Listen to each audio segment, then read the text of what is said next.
you ever noticed how some towns carry a quiet story in every corner? Alix is one of them. At first glance it feels small and steady, yet there are hints of moments that shaped its character, events you wouldn't know by just driving through. Hello and welcome to the video.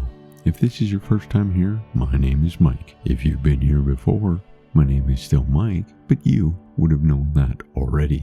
Alix began in the early 1900s, named after Alexia Westhead, the daughter of a local pioneer.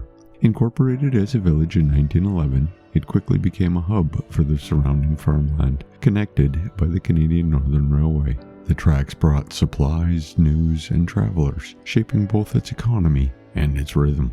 One landmark that defined the town for decades was the creamery, which served the region before a fire reduced it to ashes. That loss marked the end of an era, but the site remains part of the town's story.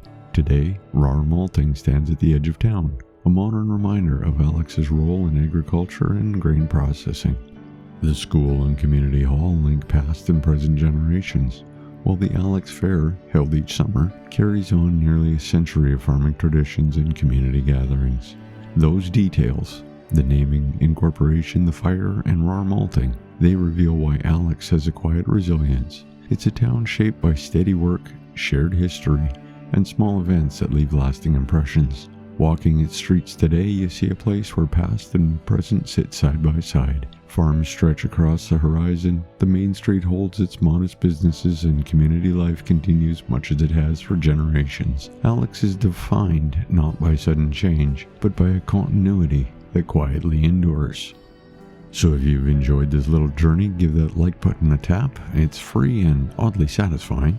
If you haven't subscribed yet, just know I share a new small town story every week, weather permitting, of course. Feel free to pass this along to your aunt, your neighbor, or that one friend who still thinks Alberta ends at Calgary. They need this more than they know. And you'll find Gradient Imaging on Facebook, Instagram, and TikTok, because apparently I'm not busy enough. But until next week, drive safe, wave at strangers, and take the scenic route.